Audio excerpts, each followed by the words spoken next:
Entonces, bueno, primero que nada, muchísimas gracias a Darío García por aceptar la invitación de hablarnos hoy en el coloquio de la Escuela de Matemáticas de la Universidad de Costa Rica. Entonces, les presento a Darío García de la Universidad de los Andes, que nos va a hablar sobre estructuras pseudofinitas, grafos y árboles. Bienvenido, Darío.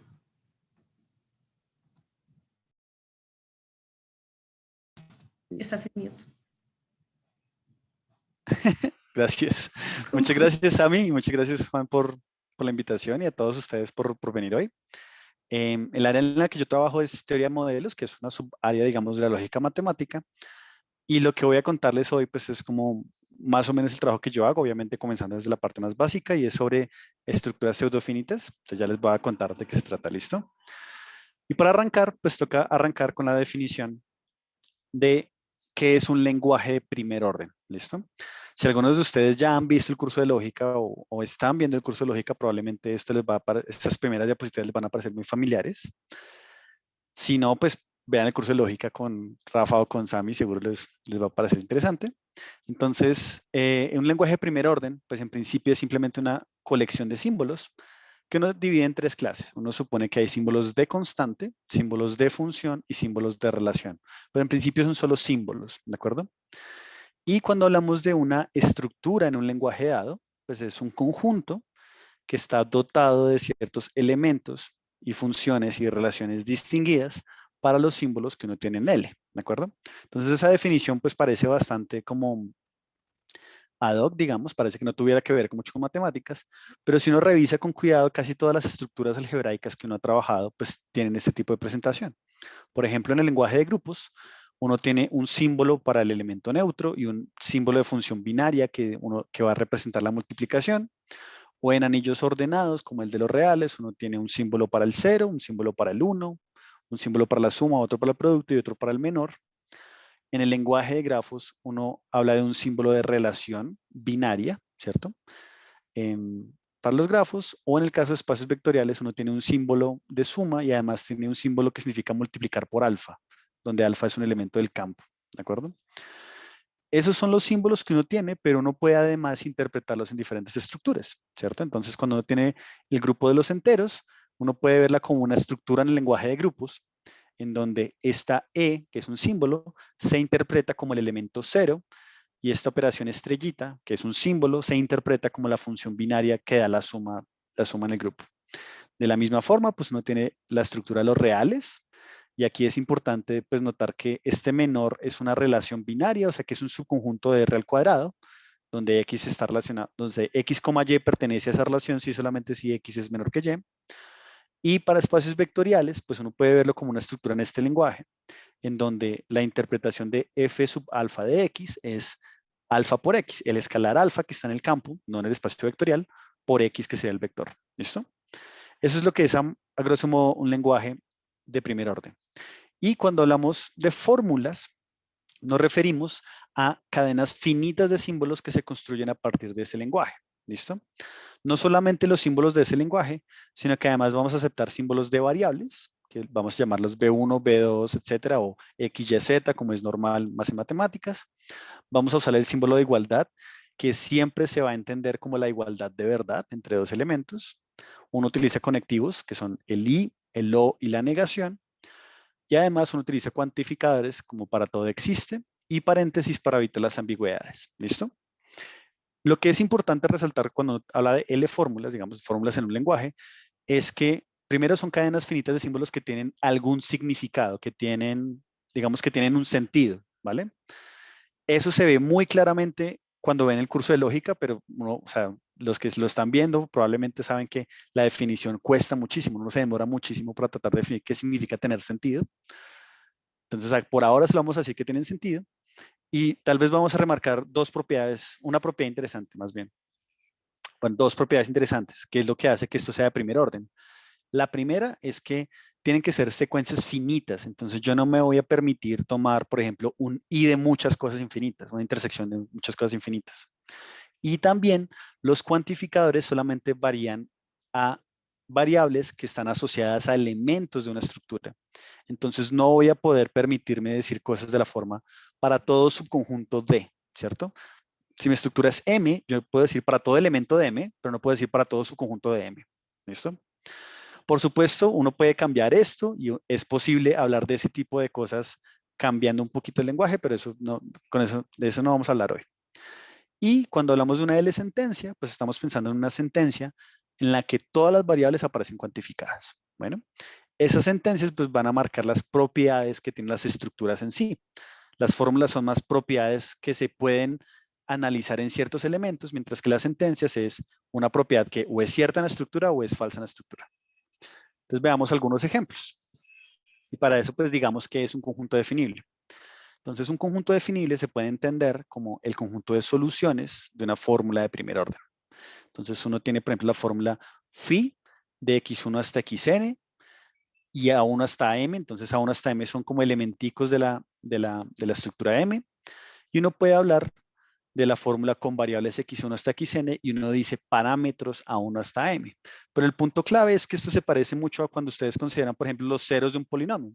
En este caso los parámetros serían los coeficientes, la variable sería x y ustedes pueden preguntarse cuándo un polinomio da igual a 0. Eso me va a dar un conjunto definible. Pues acá hay ejemplos un poquito más elaborados, ¿no? Como si tenemos la fórmula y cuadrado igual a x, eso sería una fórmula en el lenguaje de anillos, por ejemplo. O acá tenemos una fórmula en el lenguaje de anillos ordenados, en donde digo 2 por x es menor que x cuadrado menos alfa. Eso serían fórmulas. Por ejemplo, uno también puede tener la fórmula existe y, tal que y por y es igual a x. ¿Listo? Eso es una fórmula en el lenguaje de anillos, pero si ustedes la interpretan en diferentes estructuras, pues van a dar diferentes tipos de conjuntos. Por ejemplo, si la interpretamos en los complejos, pues esta fórmula da igual a los complejos porque todo elemento en los complejos tiene raíz cuadrada, mientras que si la interpretamos en los reales, pues van a dar únicamente los reales mayores o iguales que 0. Otro ejemplo podría ser la fórmula de sub 3x, que debe ser divisible por 3, y eso se puede escribir en lenguaje de grupos como existe un y, tal que y más y más y, o sea, 3y, es igual a x. Y esa fórmula, si la analizamos en el grupo de los enteros, pues me va a dar 3z, o sea, los múltiplos de 3, pero si la analizamos en el grupo de los racionales, pues me dan todos los racionales. ¿Listo? Entonces, una misma fórmula vista en diferentes estructuras pueden dar diferentes interpretaciones, y ese es justamente el punto de esto. El punto de la teoría de modelos de alguna manera es determinar cuáles son las propiedades que de las cuales puede uno hablar acerca de estas fórmulas cuando las interpretamos en diferentes tipos de estructuras. Y una cosa que tal vez es muy importante resaltar acá y que es una gran diferencia con la geometría algebraica es que, pues dado que las fórmulas tienen estos conectivos y los cuantificadores, pues los conjuntos definibles son cerrados bajo intersecciones y uniones finitas, pero también son cerrados bajo complementos y proyecciones, que es algo que normalmente no pasa para variedades algebraicas, ¿cierto? Normalmente la proyección de una variable algebraica no es una variable algebraica. En el caso de los complejos sí es cierto y es un teorema importante, que es el teorema de Chevalley. Y normalmente el complemento de una variable algebraica es así que casi nunca es una variable algebraica, pero en el caso de los conjuntos definibles sí va a ser así. ¿Listo? Bien, entonces, por ejemplo, y digamos el ejemplo más canónico que tenemos es el de los campos. Uno piensa que cuando uno piensa en los axiomas de los números reales, a uno le hablan de los axiomas de campo, de los axiomas de orden y del axioma de completitud. Y esta slide, pues no lo voy a leer por completo, pero está simplemente ahí para decir que los axiomas de campo y los axiomas de orden son cosas que se pueden decir en primer orden, usando cuantificadores que solo hablen de las estructuras y utilizando los símbolos del lenguaje. Entonces, por ejemplo, en esta propiedad 4 estoy diciendo todo elemento diferente de 0 tiene un inverso multiplicativo, ¿cierto? O, por ejemplo, en esta propiedad 13 estoy diciendo que el orden se preserva al multiplicar por números positivos. Pero hay un axioma extra que me falta en esta lista para caracterizar los números reales, que es el axioma de completitud. El axioma de completitud dice que todo su conjunto no vacío acotado superiormente tiene supremo, y eso casi que se puede escribir en primer orden, excepto por la parte de todo su conjunto de los reales. En esto que está aquí en negro, ustedes pueden ver la manito aquí, que sí, pasando. Sí, ¿Sí? sí, se ve. Listo. Entonces, toda esta parte está diciendo, si ese es un conjunto acotado superiormente, entonces tiene un supremo. Y todo eso se puede decir en primer orden, ¿vale? Excepto por este pertenece, por supuesto. Y para todo ese subconjunto de los reales, ahí hay un problema. Y eso es lo que hace que no sea un axioma de primer orden. Por supuesto, probar que no se puede decir en primer orden es probar por medio de otros métodos que no hay ninguna fórmula que lo pueda hacer. Y eso es un poquito más complicado. Y, por ejemplo, la conexidad en grafos sería otra de estas propiedades que no se pueden decir en primer orden, porque a uno le toca decir entre cualesquiera dos elementos del grafo existe un camino, y al decir que existe un camino, tengo que decir o existe un elemento de los naturales, y los naturales son un agente extra que no está en la estructura, o me toca decir un o infinito, existe un camino que los conecta a longitud n, para n posiblemente 0 o 1 o 2 o 3, y eso es lo que hace que no sea una propiedad de primer orden. Bueno. Ok, entonces hasta el momento hemos hablado de fórmulas, hemos hablado de qué puede ser primer orden y qué no, más o menos por encimita, así que una definición más formal, pues los invito a que vayan al curso de lógica. Pero lo que voy a comenzar ahorita es hablar de ultraproductos, que es una de las construcciones más importantes que hay en teoría de modelos. Y para hablar de ultraproductos, me toca hablar primero de filtros y ultrafiltros. ¿Listo? Entonces, vamos a pensar que hay un conjunto de índices, ¿listo? Digamos los naturales, es lo más sencillo que uno puede pensar acá, como para no enredarnos tanto. Digamos que es un conjunto infinito, como para que tenga un poquito más para que sea un poco más interesante.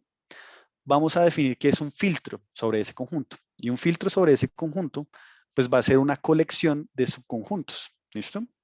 La idea de un filtro, pues cuando ustedes hacen café, la idea de un filtro es que se queda con los elementos que son grandes, ¿listo?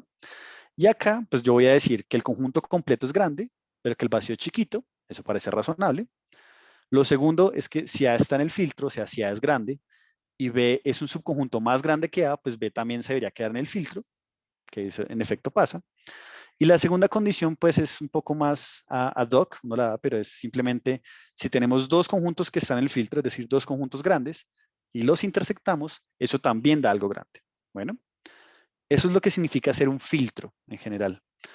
Y un ultrafiltro se puede definir de dos maneras. Una es decir, es un filtro maximal, es decir, que no hay nada que lo contenga y que también sea un filtro, pero uno lo puede definir de forma equivalente y tal vez es un poquito más informativa, diciendo que es un filtro tal que para cualquier subconjunto de I, o A está en el ultrafiltro o el complemento está en el ultrafiltro. Entonces, de alguna manera, dado un conjunto, el ultrafiltro es capaz de decir si A es grande o si su complemento es grande. Ustedes lo pueden pensar como que, de alguna manera, un filtro es como algo que le asigna medidas a los subconjuntos de A, en donde las medidas son o 1 o 0, ¿cierto? Si alguien no es grande, entonces es porque el complemento es grande. ¿Listo? Bueno, el ejemplo clásico de filtro es el filtro generado por un conjunto. Si yo tengo, en este caso, los naturales, pues el filtro generado por un conjunto va a ser todos los subconjuntos de los naturales que contienen a A, o sea, como todo el cono desde A en adelante.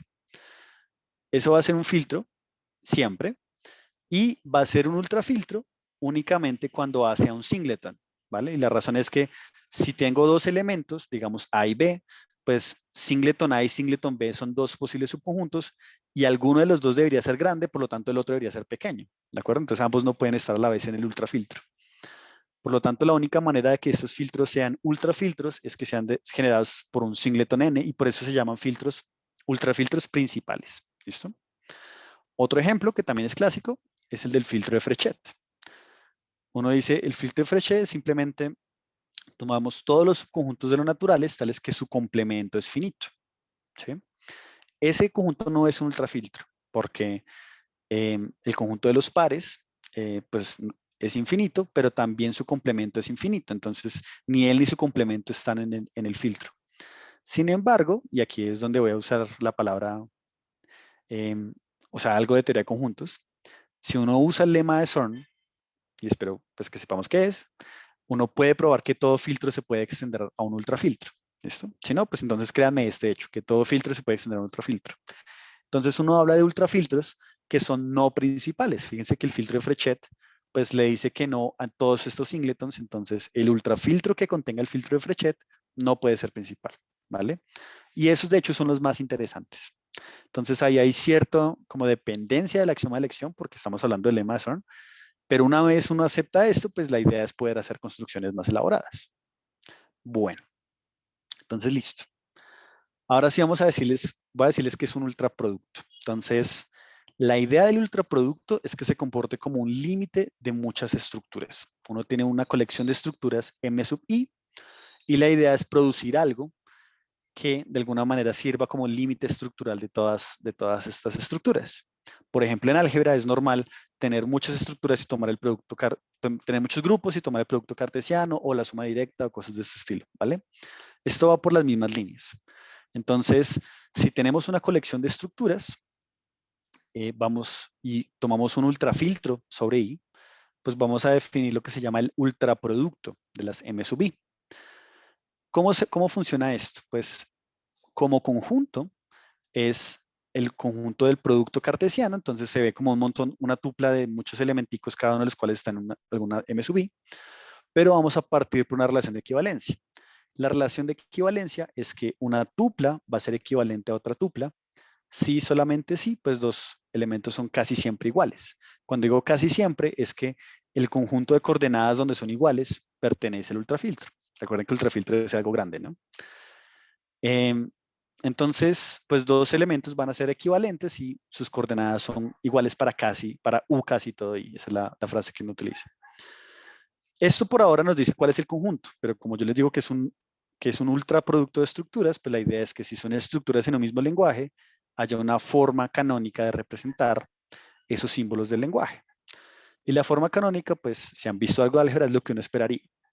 Y es, ¿cuál es la constante asociada en M? Pues tome las constantes asociadas en todas las estructuras y tome esa cadena, o esa tupla, y parta por la relación de equivalencia. Eso va a ser un elemento del ultraproducto y así se define la interpretación de la constante. Para funciones lo mismo. Por ejemplo, si fuera la suma, entonces, ¿cómo defino la suma en el ultraproducto? Pues es sume cada una de las componentes, eso me va a dar una tupla de sumas, y eso pues tómela con respecto al ultrafiltro. Y tal vez el más raro de definir es la relación. Pero piénsenlo como si fuera un menor.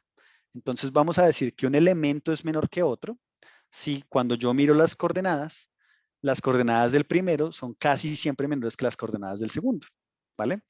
Y para esta última relación es clave que estamos hablando de un ultrafiltro, porque entonces el ultrafiltro va a decidir si gana un conjunto o si gana su complemento.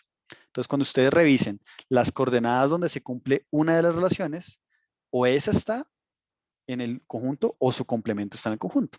Entonces, por eso uno puede determinar de manera clara si se cumple la relación o no. Bien. Y digamos que no voy a entrar tanto en detalles, pero lo importante de la construcción del ultraproducto está en este teorema que se llama el teorema de Wash, que es un polaco y por eso la pronunciación es tan rara. Y el teorema de Wash dice lo siguiente.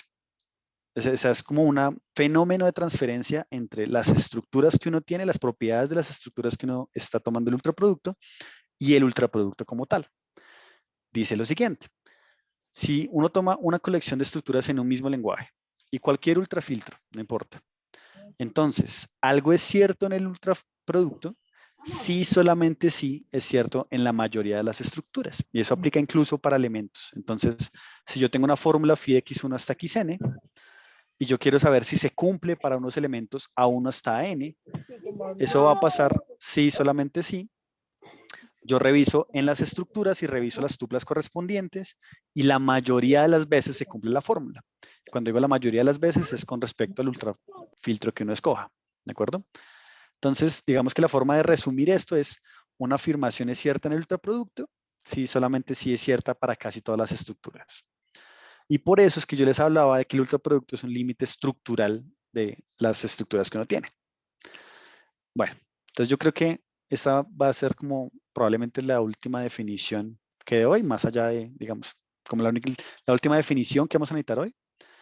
Y tal vez durante los siguientes 10 slides vamos a estar usando este teorema un montón de veces. Entonces, si no me lo han entendido hasta el momento, vamos a presentar varios ejemplos, así que no hay ningún problema.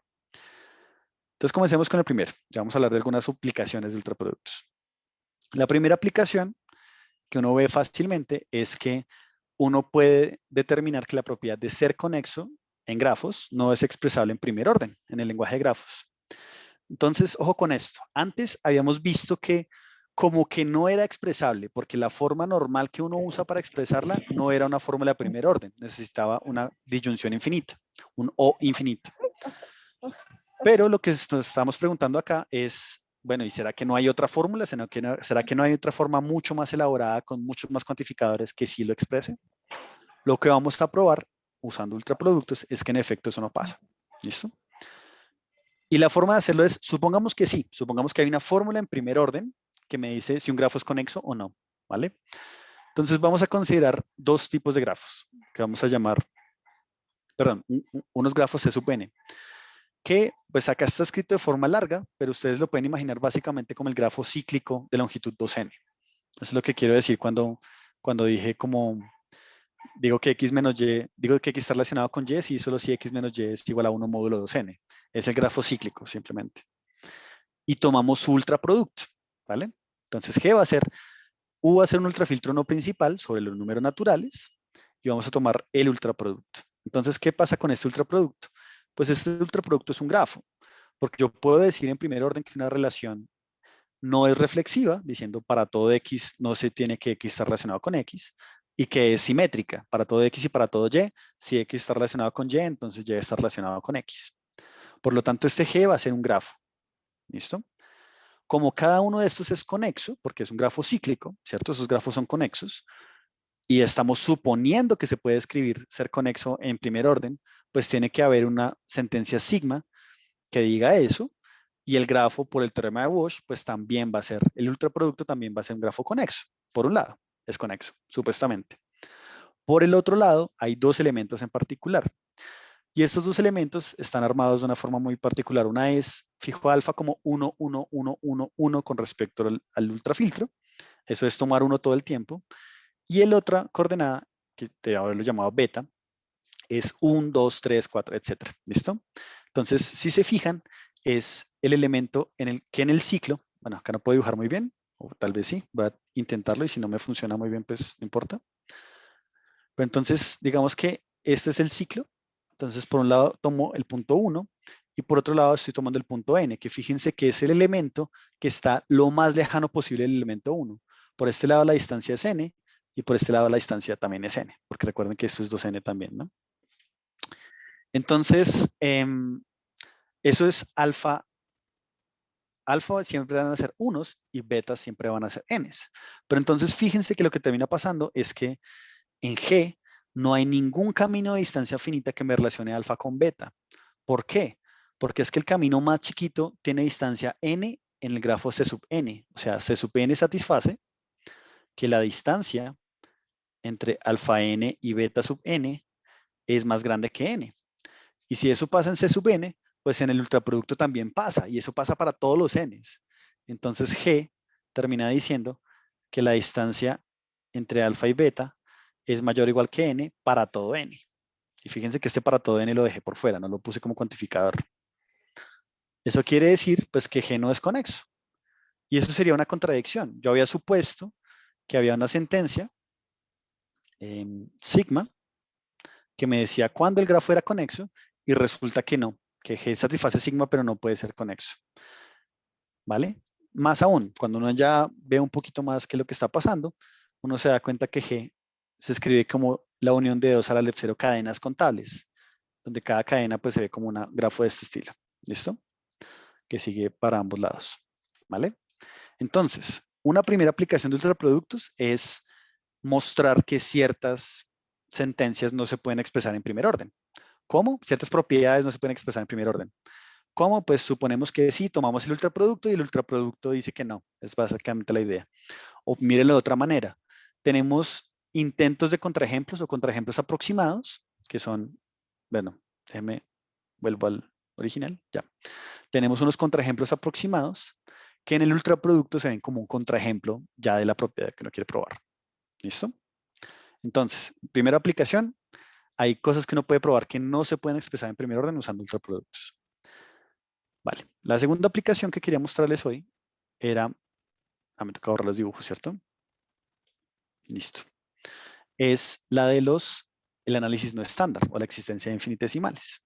Entonces uno puede considerar la siguiente construcción. Uno puede tomar siempre el conjunto de los números naturales y, o sea, perdón, como índice conjunto de números naturales y siempre consideramos la misma estructura que la estructura de los reales, R01 más por menor. ¿Listo? Y uno puede definir el ultraproducto, que también se llama la ultrapotencia porque siempre es la misma estructura, de los números reales. Entonces, lo primero es que hay una forma de ver los reales dentro de estos reales no estándar, que ese es el nombre que reciben. ¿Cómo? Pues al R lo mando en el R todo el tiempo y lo tomo como módulo del ultrafiltro que yo estoy tomando. ¿Listo? Primero. Segundo, este orden es denso. ¿Por qué? Porque hay una forma en los reales, una sentencia que dice que el orden es denso, que es esta de acá. Para todo X y Y, si X es menor que Y, pues hay alguien en la mitad. ¿De acuerdo? Esa fórmula siempre se cumple, por lo tanto, en los reales. Por lo tanto, el conjunto de los números naturales, tales que en la estructura de M sub n se cumple la fórmula, pues es todos los números naturales y eso claramente está en el ultrafiltro. Por lo tanto, por el teorema de Walsh, eso da un orden denso. Más aún, da un orden lineal denso. El ultraproducto, como vimos que todos los axiomas de campo se cumplían en los reales, pues el ultraproducto también va a ser un campo, va a ser ordenado. No necesariamente va a ser completo, porque pues completo no se tiene que preservar y de hecho espero que después en algún momento van a ver que eso no es completo. Pero lo importante es que en esta estructura, en este ultraproducto, aparecieron unos elementos que son infinitesimales. Entonces, ¿a qué nos referimos con eso? Pues cuando uno le hablan de infinitesimales a la Newton, digamos, le decían a uno que los infinitesimales era algo infinitamente pequeño, pero no era cero, ¿vale? Y una forma de entender eso, pues es algo positivo que es mayor que cero, estrictamente positivo, pero menor que 1 sobre n para todo n. Y eso en los reales normales no estaba, eso no existía, ¿de acuerdo? Pero aquí sí. ¿Por qué? Pues porque el cero de los números reales, pues es la tupla formada por 0, 0, 0, 0 todo el tiempo. Mientras que el 1 sobre n pero es la tupla 1 sobre n, 1 sobre n, 1 sobre n todo el tiempo. Pues entre ellos dos yo puedo meter a alguien, que es este elemento epsilon, formado por 1, 1 medio, 1 tercio, 1 sobre n y sigo. Entonces es una sucesión decreciente de términos positivos que va para 0. ¿Qué es lo que pasa? Por el teorema de Walsh, uno tiene que 0 es menor que epsilon y epsilon es menor que 1 sobre n y eso pasa para todo n. ¿Por qué? Pues porque la pregunta crucial es la siguiente. Digamos para todo k. Vamos a fijar esto con un k para que lo veamos mejor. ¿Cuál es el conjunto de los números naturales? Tal es que el elemento epsilon sub n, que es 1 sobre n, es menor que 1 sobre k. Pues fíjense que ese conjunto, pues es el conjunto de los números naturales, tales que n es mayor que k, que es cofinito, ¿vale? Como es cofinito, está en el filtro de Frechet, y como está en el filtro de Frechet, está en cualquier ultrafiltro no principal, en particular en el U que había escogido. Entonces, uno tiene que este epsilon que se formó de esta manera, es positivo porque pues todas las coordenadas son mayores que 0, pero además es menor que 1 sobre k para todo k. Entonces tenemos un elemento infinitesimal. Y si quieren un elemento infinito, pues simplemente cojan una sucesión que se vaya para infinito, por ejemplo la 1, 2, 3, 4, etcétera, que es lo mismo que 1 sobre epsilon, ¿de acuerdo? Y aquí también puedo hablar de números hipernaturales, que son sucesiones formadas únicamente por números naturales, posiblemente infinitas, posiblemente no, ¿listo? Pero el punto clave acá es este, miren. Esto es una estructura que tiene las mismas propiedades de los reales, o sea, es un campo ordenado, tiene sentido hablar de alfa más alfa, ¿vale? Y alfa más alfa es más grande que alfa y tiene sentido hablar de alfa al cuadrado. Pero además, este elemento es mayor que n para todo n. En particular, pues no es un campo arquimediana, ¿vale? Pues si aprendemos a vivir con cosas que no sean arquimedianas, pues podemos pensar en esta cosa, ¿listo? Y otra cosa que también es fácil ver es que un elemento es un hipernatural en estrella, pero no está en los números naturales estándar. Si eso pasa es porque tiene que ser infinito. Y la razón es que si fuera finito, pues sería acotado por algún número natural y entonces tiene que ser uno de los finitos anteriores. Y en un ultrafiltro, si tenemos finitos conjuntos, cuya unión está en el ultrafiltro, es porque alguno de ellos está, ¿vale? Eso va a ser clave para la siguiente slide. Entonces, en la siguiente diapositiva, pues tenemos una aplicación de este hecho, de este fenómeno de hipernaturales. Uno piensa, bueno, esto hasta el momento parece como cosas que uno hace por allá en una estructura rara, ok, vale, ¿a quién le interesa estudiar eso? Bueno, el punto importante es que esas estructuras raras nos pueden servir para dar pruebas más sencillas de hechos en los reales de verdad. Y el ejemplo que a mí me gusta dar en estos casos es el teorema de Sierpinski, ¿listo? Digo el teorema de Sierpinski, pero debería ser un teorema de Sierpinski. Hay un teorema de Sierpinski que dice lo siguiente, dicen, sean A1 hasta N y B, números reales positivos, ¿ok? Entonces uno puede armar esta ecuación, la ecuación A1 sobre X1, A2 sobre X2, etcétera, AN sobre XN igual a B. Y esto es una ecuación y podemos preguntarnos como si fuera una ecuación diofántica. La pregunta sería, ¿cuáles son las soluciones en los números naturales de esta ecuación? ¿Listo?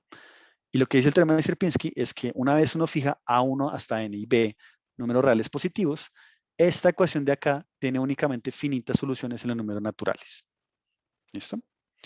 ¿Cómo lo vamos a probar? Lo vamos a probar usando los reales no estándar. Entonces, ¿cómo sería? Supongamos que hubiera infinitas soluciones, ¿vale? Entonces, hay infinitos x1, x2, xn en los números naturales que hacen esto. Si eso pasara, pues entonces en R estrella podemos encontrar una solución x1 hasta xk, bueno, eso debería ser hasta xn, con al menos una de las coordenadas que tiene que ser un hipernatural no estándar. Y la razón es bien sencilla, o sea, si todas estuvieran acotadas, pues entonces el número de soluciones sería finito. Entonces tiene que haber al menos una de las coordenadas que me dé infinitas cosas, que se van para infinito. Entonces en los hipernaturales me va a dar un número natural infinito.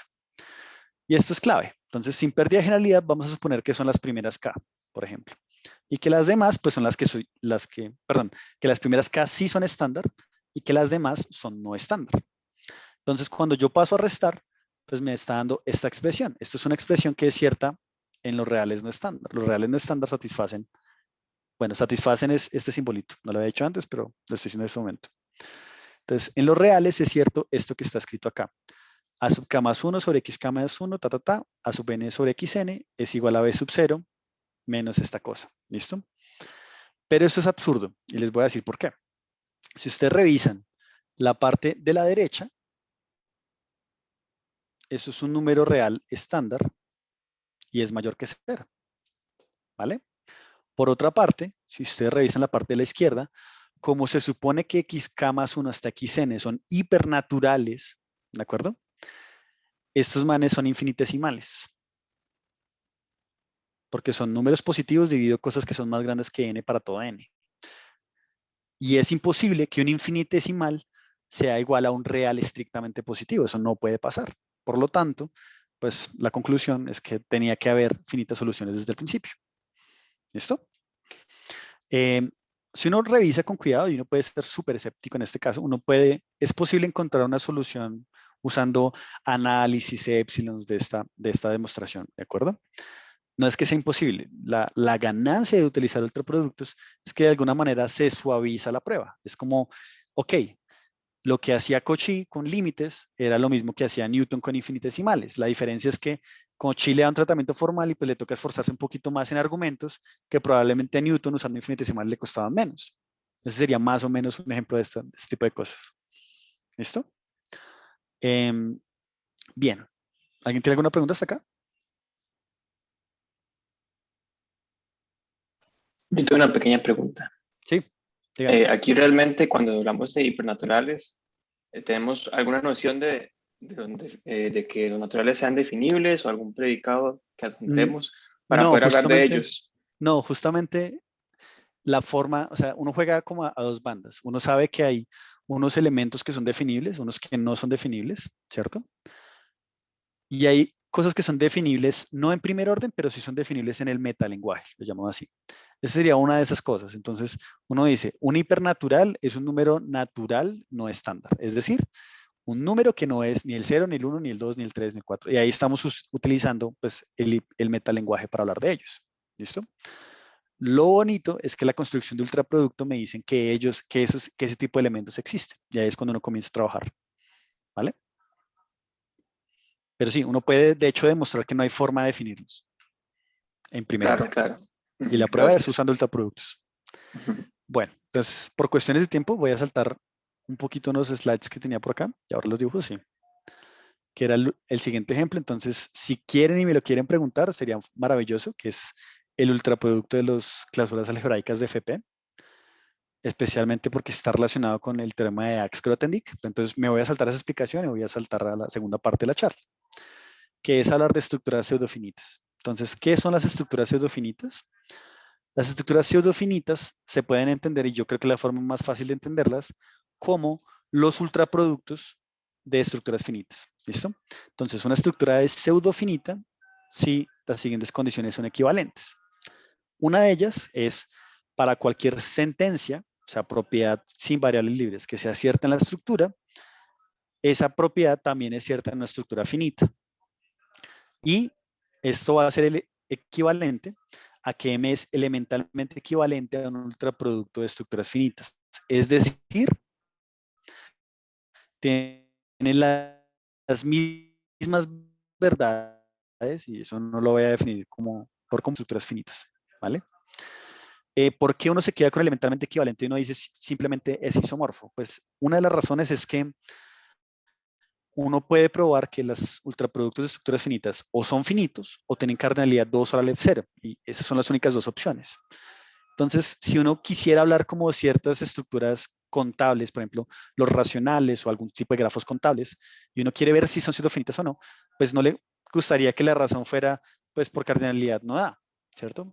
A uno le gustaría que hubiera una relación más estructural, y por eso es que uno se mete con cosas que son elementalmente equivalentes. Pero bueno, ¿las estructuras pseudofinitas existen? Pues sí. Deme un ejemplo. Cualquier estructura, cualquier ultraproducto de estructuras finitas. Ya. Si ustedes cogen estructuras en el mismo lenguaje, por ejemplo, una familia de grafos, cogen un ultraproducto, eso es una estructura pseudofinita.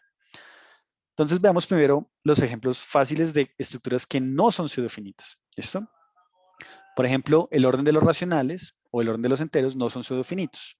La razón, uno puede pues tener la fórmula que dice existe un X tal que para todo Y, X igual a Y, o X es menor que Y. Todo elemento, o sea, la estructura tiene un mínimo, tiene un elemento mínimo. Eso, pues, tiene que ser cierto en todas las estructuras, o más bien, pongamos la negación de esto, me queda más fácil. Entonces, estas dos estructuras satisfacen que no hay un elemento mínimo, pero en cualquier orden lineal finito tiene que haber un elemento mínimo, entonces las estructuras no pueden ser pseudofinitas. De manera parecida, uno puede probar que el campo de los números complejos no es pseudofinito. La razón, fíjense que hay una función definible que se llama la función elevada al cuadrado. Esa es una función definible porque es multiplicar x por x, y eso está en el lenguaje. Y esa función es sobreyectiva, pero no es inyectiva. Y aquí está, de hecho, la sentencia que dice que esa función es sobreyectiva, pero no inyectiva. Esa propiedad no puede cumplirse en ningún campo finito, porque si uno tiene una función que vaya de f en f, que sea inyectiva, eso va a pasar si solamente si es sobreyectiva, siempre que f sea finito. Entonces no va a pasar que algo puede ser sobreyectivo, pero no inyectivo. Y de la misma manera, pues el grupo de los números enteros, pues tampoco es pseudofinito por la misma razón, o más bien por una razón, bueno, análoga, pero contraria. Y es que la función de x a x más x es inyectiva, pero no es sobreyectiva. ¿Listo? Entonces son ejemplos de estructuras que no son pseudofinitas, pero hay ejemplos de estructuras que sí son pseudofinitas. El primero de todos y el más básico, como les decía, cualquier ultraproducto de estructuras en el mismo lenguaje, eso va a ser pseudofinito, segurísimo. Bueno, ¿qué otro ejemplo hay? Pues resulta que hay una caracterización algebraica dada por James Axe en el 68 de cuáles son aquellos campos que son pseudofinitos. Y él dice que un campo infinito es pseudofinito si solamente si el campo es perfecto, tiene una única extensión algebraica de grado n para todo n, y es lo que se llama pseudoalgebraicamente cerrado, que es que toda variedad absolutamente irreducible tiene un punto racional. ¿Listo? La prueba y pues los términos que estamos usando son difíciles. Solamente déjeme aclarar acá que esto es lo mismo que decir que K es PAC y que ustedes tienen una experta en la casa en campos PAC, que es Sami. Entonces, si tienen preguntas de esto, pues Sami es la persona que les puede responder súper bien esto.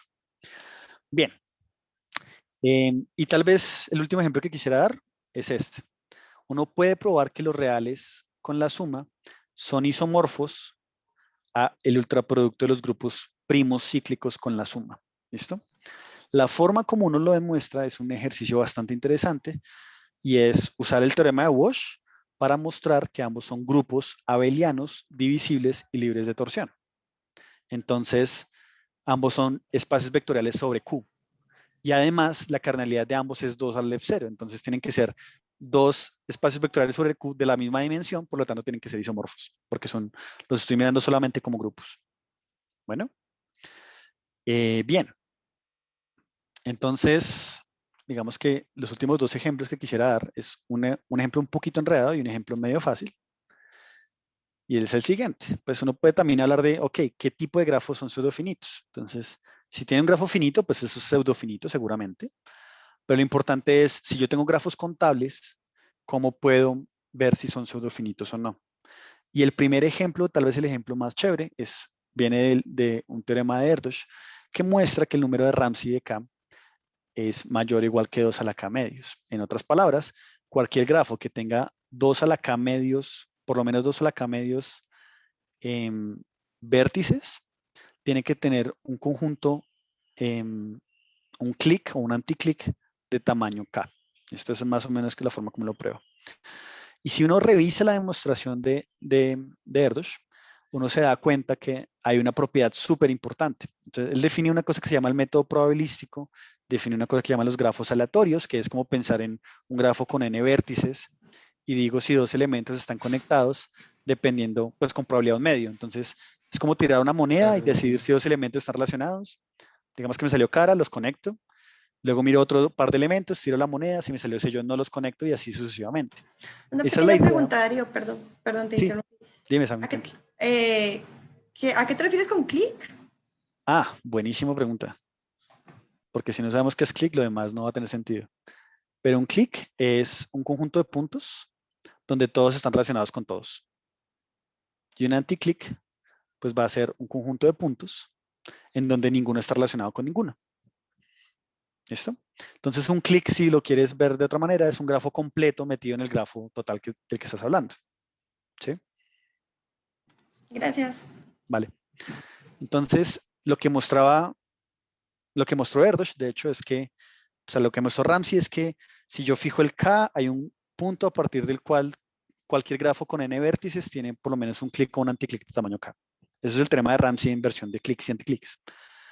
Erdős probó que ese número era mayor que 2 a la K medios, y lo que él hizo no fue, vea, este es el ejemplo explícito, sino dijo, de todos los grafos posibles que hay unos que no cumplen esa propiedad a menos que el n sea suficientemente grande.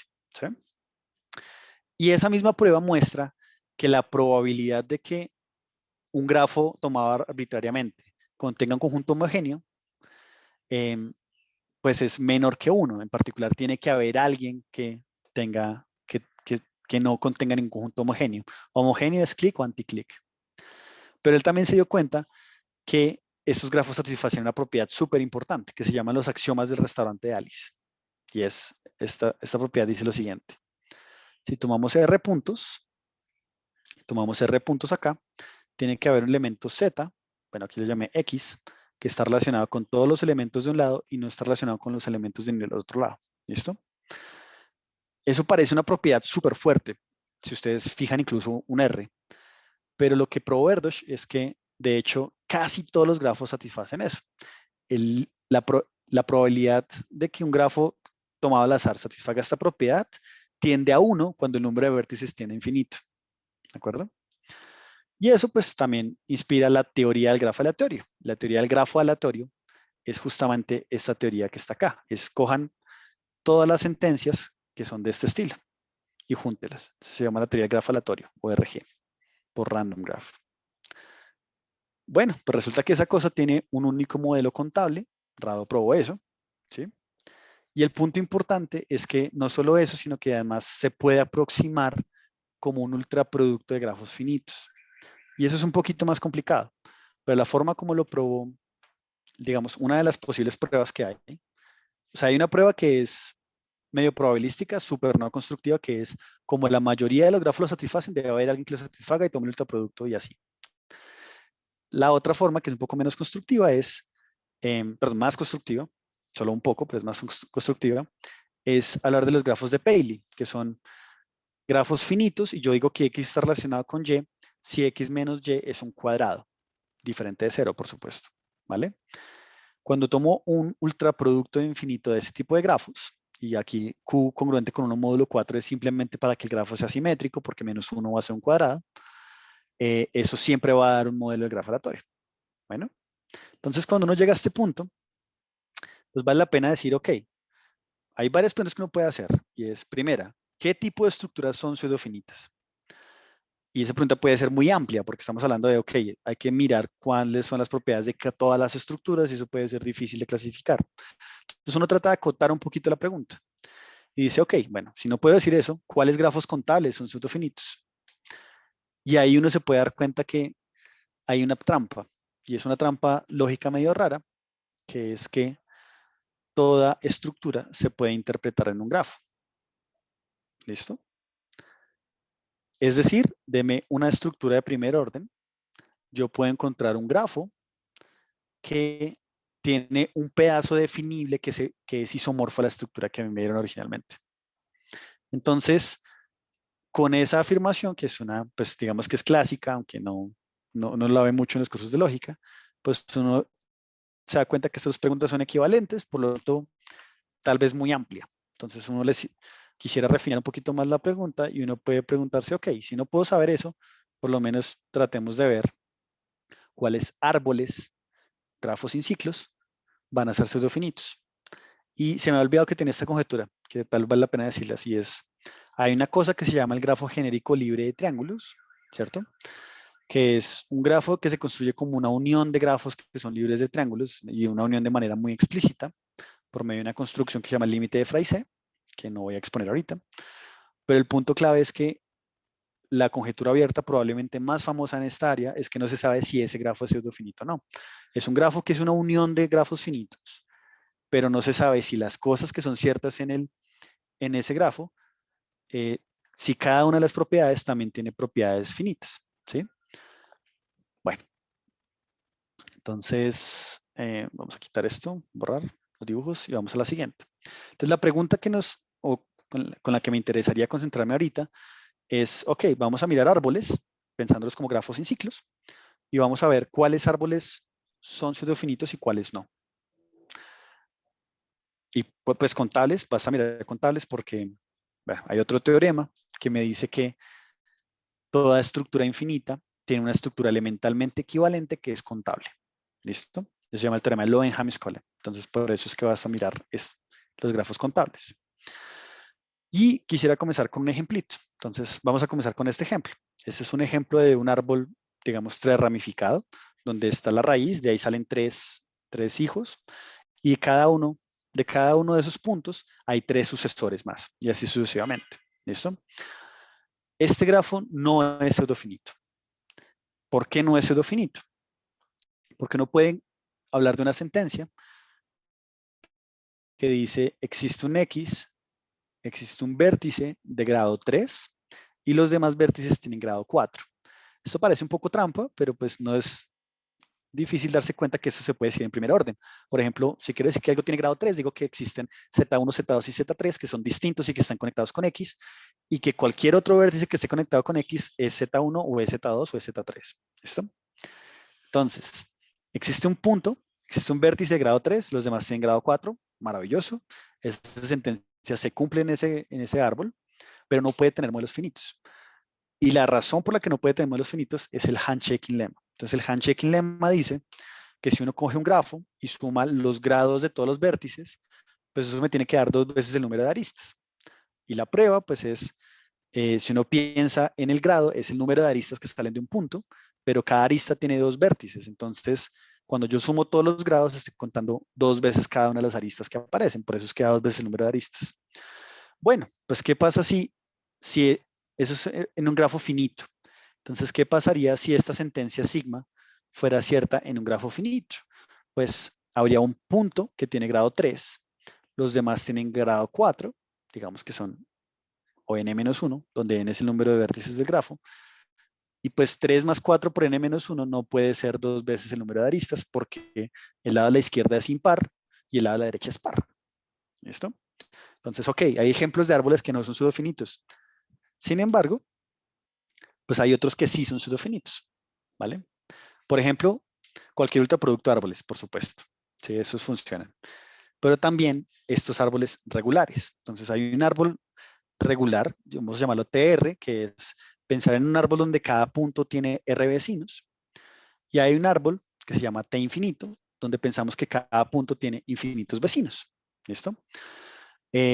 Pues digamos que el año pasado, y ahorita estamos escribiendo parte de la prueba, Esto es un resultado que tenemos con Melissa Robles, que ahorita es una estudiante de pregrado de la Universidad de los Andes. Y con ella, pues probamos que en efecto estos árboles son pseudofinitos. ¿Listo? Una cosa importante de la prueba es, Marcho, ¿cómo lo hicimos? Pues fue construyendo ultraproductos que fueran elementalmente equivalentes a estos de acá. Pero tal vez una observación que vale la pena mencionar es que pues esos ultraproductos son ultraproductos de grafos, pero no son ultraproductos de árboles. No pueden ser ultraproductos de árboles finitos. La razón es que si uno tiene un árbol finito, todo árbol finito tiene unos puntos de grado 1, que son como las hojas del árbol, ¿cierto? Pero estos grafos infinitos no tienen cosas de grado 1. Bueno, aquí en el dibujo no parece, pero el punto es que acá estos también tienen vecinos, ¿no? Entonces, aquí no hay cosas de grado 1, entonces, si todos los árboles finitos tienen puntos de grado 1, eso se expresaría en el ultraproducto. Entonces, la forma de encontrar el ultraproducto es pensar en grafos, ¿cierto? Son ultraproductos de grafos. ¿Cómo hago que sean regulares? O sea, cada punto tiene el mismo número de vecinos, entonces así logro la regularidad del número de vecinos. Pero la forma como construyo que el grafo sea un árbol es pensando que los ciclos sean cada vez más grandes. Recuerden que al principio de la charla les dije que cuando tomábamos el ultraproducto del grafo cíclico, eso me daban cadenas, ¿de acuerdo? Entonces, cuando tomamos unos grafos y hacemos que sus ciclos minimales sean cada vez más grandes, como que en el ultraproducto se destruyen los ciclos y quedan árboles. Entonces, por eso es que esa construcción nos sirve acá, ¿vale? Entonces, ya para terminar, déjenme me meto con la última diapositiva. Pues acá tenía como un poquito la prueba, pero más bien quiero contarles por qué estudiar estructuras pseudofinitas, o más bien, por qué a mí me interesó estudiar estructuras pseudofinitas, ¿sí? La cosa es que uno puede revisar la medida de conteo en clases de estructuras finitas, que es una cosa que uno usa mucho en combinatoria, y uno puede darse cuenta que esas medidas pues también se pueden levantar a sus ultraproductos posiblemente infinitos usando el teorema de Walsh. Y es un cruce de medidas y dimensión, en nociones de medida y dimensión en el ultraproducto. Entonces, una vez uno está allá arriba, uno puede jugar a dos bandas. Uno puede decir, ok, si probamos propiedades de la estructura infinita del ultraproducto, eso quiere decir que la mayoría de las estructuras finitas satisfacen eso. Entonces uno puede probar propiedades cualitativas de estructuras suficientemente grandes. Y viceversa, si uno fuerza su clase a tener ciertas restricciones, pues su ultraproducto debería tener propiedades cualitativas deseables. Y ese tipo de clases, de estructuras finitas, es lo que se llaman clases asintóticas, ¿vale? Y hay muchos ejemplos, digamos, en los últimos 15 años o 10 años, de personas que han probado cosas en matemáticas usando este tipo de métodos. Entonces, por ejemplo, Goldbring y Tausner publicaron en 2011 una prueba del lema de regularidad de Smeray, que es pues una herramienta muy útil en teoría de grafos. Khrushchevsky una prueba de lo que se llama el teorema de Feynman para grupos no abelianos.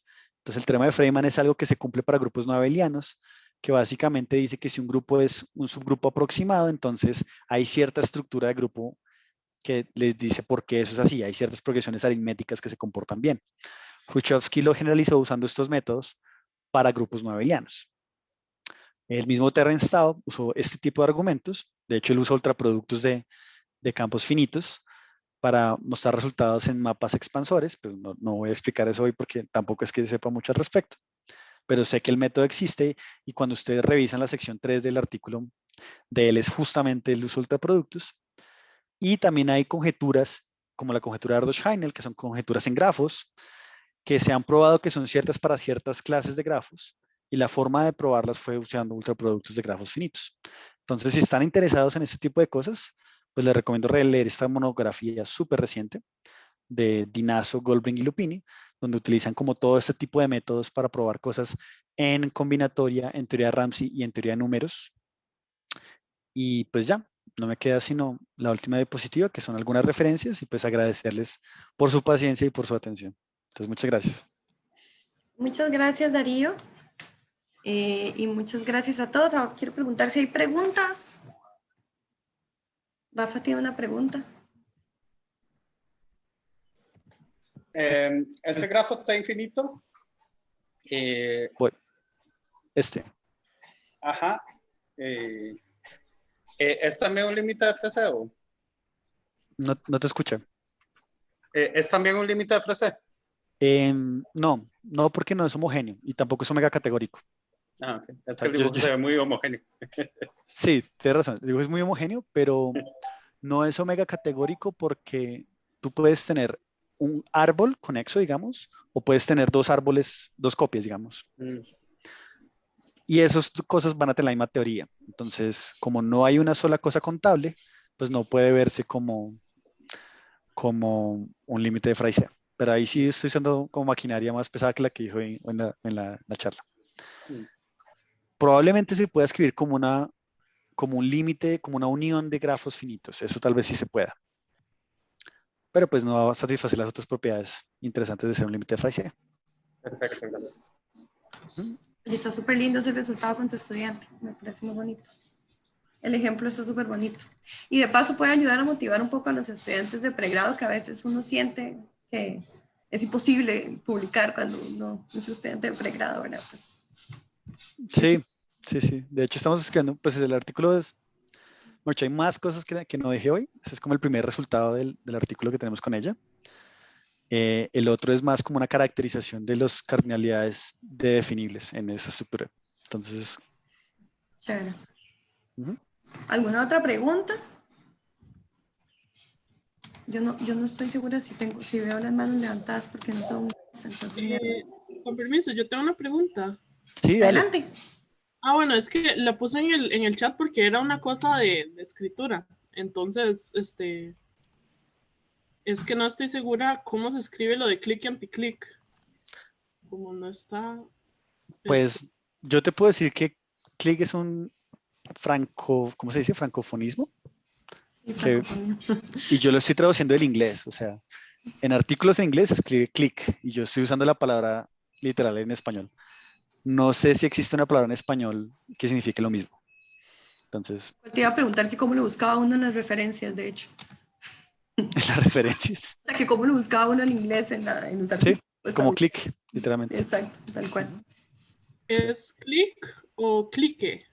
Clique, con Q y con Ah, como clique. De hecho, en algunos libros en español he visto que dicen como clique con tilde en la E, pero ahí sí yo no sé suficiente francés como para saber si así era la palabra o no. ¿Listo? ¿Alguna otra pregunta? Que de paso me parece súper interesante al final cuando enumeraste varias aplicaciones de esto, porque a veces uno no se da cuenta o no tiene ni idea de cómo cosas tan teóricas se pueden aplicar, digamos, a otras áreas de la mate, y me parece súper interesante cómo los ultraproductos llegan muy lejos Ujú. y en mucho lado, por aquello de los estudiantes de lógica que están buscando temas. Sí, sí. Entonces, por aquello. Digo, puede ser una motivación. Sí, y eso que, o sea, por cuestión de tiempo se me olvidó una súper importante, pero uno puede probar que toda función polinomial que vaya de C, de los complejos en los complejos, si es inyectiva, entonces es sobreyectiva. Ese es un teorema de Ax y Grothendieck. ¿Sí? Se tiene más fascinante y la prueba es muy Exacto. bonita. Y la prueba es súper bonita porque es como, fíjese, bueno, la prueba es curiosa porque es como algo que probablemente tiene el récord Guinness de la forma más rara de ver a los complejos, ¿cierto? Y es que uno primero prueba, vamos a verlo un poquito acá, uno primero prueba que los complejos son isomorfos al ultraproducto de los FP algebraicos. Y esa prueba no es muy difícil. Una vez uno tiene el teorema de Walsh, es simplemente decir, es un campo, es algebraicamente cerrado, es de característica cero, se acabó. ¿Sí? Pero entonces, si uno tiene una función que sea polinomial y que esté definida en los complejos, uno la pasa al otro lado. Y al pasarla al otro lado, estamos pensando en grupos, en campos finitos. Y pues si en campos finitos una función es inyectiva, entonces es sobreyectiva y así es que uno la termina probándola en los complejos. ¿Sí? Pues no voy a explicar la prueba porque pues ya no me pasé el tiempo y no me parece bueno, pero si quieren, pues ahí están en las diapositivas. Entonces se las voy a dejar ahí escritas después. Sí, me parece de los ejemplos más bonitos que uno puede hacer en estos al principio. Bueno, es que a mí me gustan mucho los cuerpos, entonces en general es como el primer ejemplo que siempre hago. Sí. Creo que déjame ver porque creo que hay algo en el chat, pero no sé si es una pregunta, no, todo bien. ¿Alguna otra pregunta? No, listo, perfecto. Oye, Darío, mil gracias. No, gracias a ti, Sammy, por la invitación.